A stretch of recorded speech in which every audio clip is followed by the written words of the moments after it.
नमस्कार दोस्तों, बुलिश भारत में आपका स्वागत है। दोस्तों, आज हम बात करेंगे मार्केट के यमराज पैटर्न के बारे में। इसको यमराज पैटर्न क्यों बोला जाता है? क्योंकि ये पैटर्न अगर बन जाता है मार्केट में, तो वहाँ से जो है किसी भी स्टॉक में या किसी भी इंडेक्स में बना है तो बहुत तेज़ी से वहाँ से गिरावट आती है। और गिरावट ऐसी आती है कि आपको समझ में भी नहीं आता कि यहाँ पे खरीदना चाहिए या बेचना चाहिए। अगर आपने होल्डिंग कर रखी है तो आपको ये भी नहीं समझ में आता कि आपको यहाँ पे रुकना है या निकलना है। इसलिए इसको यमराज पैटर्न बोला जाता है, क्योंकि ये एक तरीके से यमराज की तरह जैसे ये मार्केट में आया या किसी भी स्टॉक में बना तो वहां से जो स्टॉक है वो गिरना चालू हो जाता है। लेकिन ये काम कब करता है, इसके बारे में हम आज इस वीडियो में बात करेंगे। तो इस पैटर्न का नाम है थ्री ब्लैक क्रो पैटर्न। देखो, इसको ब्लैक क्रो इसलिए बोला जाता है कि पहले जो थी सारी कैंडल ब्लैक और व्हाइट होती थी, अभी रेड और ग्रीन होगी, तो अभी इसको थ्री रेड क्रो भी बोल सकते हैं, लेकिन इसको थ्री ब्लैक क्रो ही बोलना अच्छा रहता है, क्योंकि क्रो हमेशा ब्लैक होता है। तो इसी तरीके से इसको थ्री ब्लैक क्रो पैटर्न बोला जाता है। अब ये पैटर्न बनता कहाँ पे है? ये पैटर्न हमेशा टॉप पे बनता है। जैसे ये आईआरसीटीसी का शेयर है, अभी जब आईआरसीटीसी 1140 के आसपास गया था तब उसमें ये पैटर्न बना हुआ था। और उसके बाद अगर आप देखोगे इसका रिजल्ट देखो कितना मार्केट तेजी से नीचे आया है। और ये हमेशा टॉप पे बनता है। यहाँ पे ये देखो, यहाँ पे आईआरसीटीसी जो है अच्छा खासा ऊपर गया है। ऊपर जाने के बाद यहाँ पे टॉप पे देखो, यहाँ पे ये पैटर्न बना हुआ है। ये देखो, यहाँ से मार्केट स्टार्ट हुआ था कहाँ से? 678 670 से, और मार्केट 1150 तक गया था। एक बार यहाँ पे हाई लगाया था, दूसरी बार यहाँ पे मार्केट ने हाई लगाया, और तीसरी बार इस टॉप के ऊपर। ये जो हाई आपको दिख रहा है ये वाला, इससे ऊपर जाके ये पैटर्न बना हुआ है। ये देखो यहाँ पे, इसको थोड़ा जूम करते हैं, थोड़ा अच्छे में समझ में आएगा। तो यहाँ पे अगर आप देखोगे ये पैटर्न बना हुआ है। अब इस पैटर्न के रूल क्या क्या हैं? देखो, हर एक पैटर्न के रूल होते हैं, जिनके बारे में मैंने पहले भी वीडियो बनाई हुई है। आप वहाँ पे मेरे चैनल पे जाके हर एक पैटर्न के रूल देख सकते हो। हर एक पैटर्न का अपना एक रूल होता है, और उसी रूल के हिसाब से अगर वो बनता है तो ही अच्छा काम करता है। तो अब हम बात करते हैं इस पैटर्न के रूल के बारे में। देखो, सबसे पहला रूल क्या है? ये किसी टॉप पे बनना चाहिए, जो कि यहाँ पे टॉप पे बना हुआ है। दूसरा रूल क्या है कि इससे पहले जो कैंडल बन रही है वो ग्रीन कैंडल होनी चाहिए। ठीक है जी, ये ग्रीन की है। तीसरा और सबसे इंपॉर्टेंट रूल इस पैटर्न का क्या है कि ये जो तीन कैंडल आपको दिख रही है, ये तीन कैंडल इसके लिए बहुत ज़्यादा ज़रूरी है। अब ये तीन कैंडल, ये तीन भी हो सकती है और ये तीन भी हो सकती है, लेकिन पहली जो चार कैंडल या पांच कैंडल है उनमें ये तीन कैंडल मिलती है तो ही ये काम करता है। नीचे जाके अगर ऐसी कोई कैंडल बनती है तो आपको ज़्यादा भरोसा नहीं करना चाहिए। अब इन तीन कैंडलों में का क्या खासियत है? देखो, इन तीन कैंडलों में एक खासियत होनी जरूरी है कि इनकी जो ओपनिंग है, जैसे ये कैंडल क्या है, रेड है, तो इसकी ओपनिंग यहाँ पे है और क्लोजिंग फिर इसकी यहाँ पे आ गई। ये देख रहे हो, यहाँ पे इसकी क्लोजिंग आ गई। अगली कैंडल की देखो, ओपनिंग यहाँ पे है, ये देखो ये ओपनिंग आ गई, और यहाँ पे इसकी क्लोजिंग आ गई। उससे अगली कैंडल की फिर देखो, यहाँ पे ओपनिंग है और यहाँ पे क्लोजिंग है। यानी कि इनकी नीचे की विक और ऊपर की विक ज़्यादा बड़ी नहीं होनी चाहिए, छोटी छोटी विक है तो चलेगा। यानी कि इनकी ओपनिंग और क्लोजिंग जो है लो और हाई के आसपास होनी चाहिए। यानी कि इसकी ओपनिंग इसके हाई के पास होनी चाहिए और क्लोजिंग इसके लो के पास होनी चाहिए। जैसे ये कैंडल देखो, इसमें देखो इतनी नीचे आके फिर वापस यहाँ क्लोज कर दी। इस तरीके से नहीं होनी चाहिए, या इस तरीके से ये बड़ी बड़ी विक नहीं होनी चाहिए। इन तीनों कैंडल की बॉडी जो बड़ी होनी चाहिए, विक छोटी होनी चाहिए, और तीनों कैंडल लगातार होनी चाहिए। ठीक, और टॉप पे बननी चाहिए, न कि कहीं बीच में बन रही है तो ये अच्छे से काम नहीं करेगी। एक बार फिर से समझा देता हूँ। ये तीन कैंडल जो है, इन तीनों कैंडल की बॉडी बड़ी होनी चाहिए, विक छोटी छोटी होनी चाहिए, और ये रेड कलर की होनी चाहिए। ये देखो, यहाँ पे इनकी विक छोटी छोटी है। तीनों कैंडल लगातार होनी चाहिए, और ये किसी टॉप के आसपास होनी चाहिए। और वहाँ पे कोई हल्का सा रेजिस्टेंस, चाहे वो ट्रेंड लाइन का रेजिस्टेंस हो या किसी भी रेजिस्टेंस का रेजिस्टेंस हो, वहाँ पे कोई न कोई सप्लाई जोन बन रहा हो, कुछ भी बन रहा हो, उस जगह पे ये तीन कैंडल आपस में दिखनी चाहिए। अब ये तीनों कैंडल बन जाती है तो आपको एंट्री करनी है। सेल साइड अगर आप ट्रेड लेना चाहते हो आपको एंट्री करनी है। अगर आपके पास पहले से होल्डिंग है तो आपको यहाँ पे एग्जिट कर देना चाहिए। इसका मतलब है कि मार्केट यहाँ से बहुत तेजी से गिरेगा।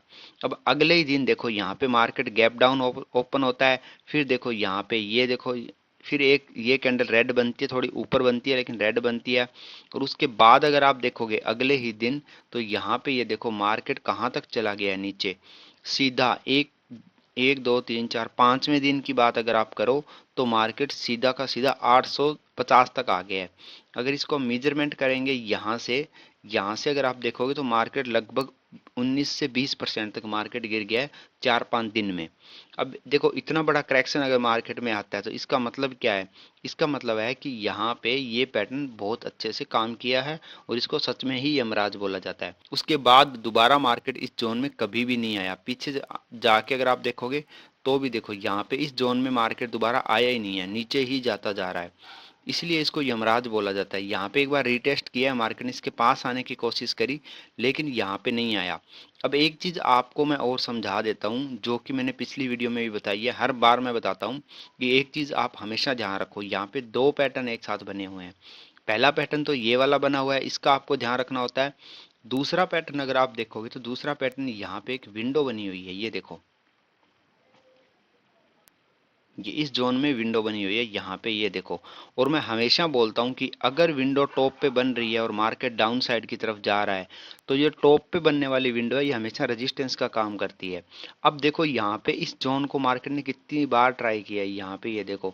हमें लग रहा होगा कि यहाँ से मार्केट रिवर्स कर जाएगा, लेकिन हमेशा याद रखो, एक तो यहाँ पे ये देखो ये ब्लैक क्रो पैटर्न बन गया, उसके बाद विंडो भी बनी है और ये विंडो हमेशा रेजिस्टेंस का काम करती है। आप जिंदगी में कभी मत भूलना कि यहाँ पे अगर मार्केट आया है तो यहाँ से निकल जाएगा, नहीं निकलता, बहुत मुश्किल होता है अगर ये टॉप पे विंडो बनी हुई है तो। यही विंडो अगर कहीं पे सपोर्ट पे बनी होती है तो सपोर्ट का काम करती है। ये रेजिस्टेंस के पास बनी हुई है तो इसका जो लोअर पॉइंट है इसके पास देखो मार्केट कितनी बार आके मार्केट ऊपर गया है, सॉरी नीचे आया है। ये देखो एक बार यहाँ पे रिटेस्ट किया, उसके बाद अगली बार यहाँ पे मार्केट ने रिटेस्ट किया है, यहाँ पे भी रिटेस्ट किया है। तो हमेशा याद रखो ये विंडो बनती है तो इसको हमेशा आप याद रखो। ये छोटी छोटी चीज़ें जो है ये आपको मार्केट में बहुत बड़ी सक्सेस दिलाती है। आपको बड़े बड़े चीज़ें सीखने की जरूरत नहीं है, ये छोटी छोटी चीज़ आप सीख जाओगे मार्केट में जिस दिन, तो आप चार्ट से बात करने लग जाओगे। और चार्ट से अगर आप बात करने लगे यानी कि आपको चार्ट देखते ही समझ में आने लगेगा कि इस चार्ट में क्या होने वाला है या क्या हो सकता है। तो देखो इसका मतलब जो मैं आपको समझा रहा हूँ ये 100% तो नहीं होता कि हर बार विंडो बनेगी तो होता है, लेकिन इससे हमारी प्रोबेबिलिटी बढ़ती है। देखो दो चीज़ होती है, पहली बढ़ती है आपकी प्रोबेबिलिटी, दूसरा आपको क्या एक पॉइंट मिलता है, एंट्री और एग्जिट पॉइंट मिल जाता है कि एंट्री कहाँ करनी है, एग्जिट कहाँ करना है। तो आप अगर अपनी जगह पे एंट्री करते हो, अपनी जगह पे एग्जिट करते हो तो आप मेंटली डिस्टर्ब नहीं होते हो। आपको अगर कोई पॉइंट नहीं मिला हुआ है, आप सीधा एंट्री कर लिए, उसके बाद आपको पता नहीं है कहाँ निकलना है, क्या करना है, तो आप मेंटली डिस्टर्ब बहुत ज़्यादा होते हो। तो इसलिए हमेशा एक चीज़ रूल फॉलो करो कि आपको एक सेटअप को चूज करना है, उसी सेटअप पे ट्रेड करना है और आपको थोड़ा नॉलेज लेना है मार्केट और चार्ट के बारे में। बिना चार्ट के नॉलेज आप कुछ भी मार्केट में नहीं कर पाओगे, क्योंकि चार्ट जो है वो सबसे पहले आपको बताएगा कि मुझे कहाँ जा रहा हूँ, मुझे क्या करना है, और इससे आपकी प्रोबेबिलिटी बढ़ेगी। समझ रहे हो? प्रोबेबिलिटी बढ़ जाएगी और आपकी एंट्री एग्जिट स्ट्रांग हो जाएगी। दो चीज़ अगर आप कम सॉरी वो काम दो चीज़ों पे अगर आप काम करना चालू कर दोगे ना तो आप मार्केट में अच्छे से सरवाइव कर सकते हो। देखो नॉलेज तो आपको लेना ही पड़ेगा। अगर आप सोचते हो किसी दूसरे के नॉलेज पे मैं काम कर लूँ, कभी भी नहीं होगा। आप यूट्यूब पे वीडियो देख रहे हो, आपको बहुत सारे वीडियो मिलेंगे, मेरा वीडियो भी मिल रहा है, हो सकता है किसी को समझ में आए, हो सकता है किसी को समझ में ना आए, लेकिन ये वीडियो देखोगे तो आपको सेम टू सेम चीज़ें नहीं मिलेगी। अब मैं आपको जो चीज़ें बता रहा हूँ ये क्यों हो रही है, क्योंकि मैं अपने पिछले एक्सपीरियंस से बता रहा हूँ। जो मैंने मार्केट में आंखें फुड़वाई है, अपनी आंखें फुड़ाई मतलब कि मैंने मार्केट के अंदर इतना ज़्यादा रिसर्च किया, इतने चार्ट देखे हैं, हर एक पैटर्न को मैंने पता नहीं कहाँ कहाँ ढूंढा है कि सच में काम करता है कि नहीं करता है। कोई भी आपको पैटर्न बता रहा है, आप उसको अगले 1-2 साल तक ट्राई करो कि हाँ ये पैटर्न बना, काम किया कि नहीं किया, काम किया नहीं किया। ये चीज़ें आप करोगे तो आपका कॉन्फिडेंस बढ़ेगा। जो पैटर्न आपको सूट कर रहा है आप उस पर आगे बढ़ो। देखो सारे पैटर्न मैंने यहाँ पे समझाए हुए हैं, सारे तरीके समझाए हैं, इनको आप देखोगे तो एक दिन ऐसा आएगा जिस दिन आपको लगेगा कि हाँ यार ये चीज़ मैं कर सकता हूँ और ये चीज़ मुझे अच्छे से समझ में आ रही है। बस जिस दिन आपको ये लगने लगे कि हाँ मैं ये कर सकता हूँ और ये मुझे समझ में आ गई, आप उसी चीज़ का पीछा पकड़ लो और उसी पे प्रैक्टिस करते जाओ करते जाओ करते जाओ। आप किसी दूसरे की कॉपी मत करो, आप सिर्फ अपना काम करो। मेरे साथ भी यही हुआ था। मैंने बहुत सारे सेटअप ट्राई किए, सब कुछ किया, लेकिन जिस दिन मैंने ये मेरा जो सेटअप स्विंग ट्रेडिंग का है और ऑप्शन ट्रेडिंग का जो मैं ऑप्शन चेन से देख के करता हूँ, दो चीज़ ही मुझे समझ में आई थी और इन दो चीज़ों का मैंने पूरा पीछा पकड़ लिया और उन्हीं चीज़ों में प्रैक्टिस करता गया करता गया। तो आज जो है, मैं देखो ये नहीं कहता कि मैंने मोटा पैसा कमाया है कुछ भी, लेकिन हाँ ठीक ठाक है। मुझे इतना कॉन्फिडेंस है कि आज अगर मैं चाहूँ तो अपनी ट्रेडिंग से आराम से अपना घर चला सकता हूँ, आराम से मेरा घर का खर्चा और जो चीज़ें हैं हमारी, यानी कि इंडिपेंडेंट हूँ। जॉब अगर आज मैं ना भी करूँ तो भी मेरा काम चलता है। अभी मैं जॉब करता हूँ साथ में, क्योंकि अभी कोई इतनी ज़्यादा मेरा एक्सपीरियंस नहीं है कि मैं जॉब छोड़ दूँ। और ऐसी गलती आप भी मत करना। आपको जॉब छोड़नी है तो उस टाइम छोड़ना जिस टाइम आपके पास अच्छा खासा बैकअप हो जाए। अदरवाइज आप आराम से जॉब करते रहो, धीरे धीरे प्रैक्टिस करो, प्रैक्टिस को स्ट्रॉन्ग करते रहो। तो दोस्तों, ये वीडियो अच्छी लगी तो वीडियो को लाइक करें, चैनल को सब्सक्राइब करें। धन्यवाद।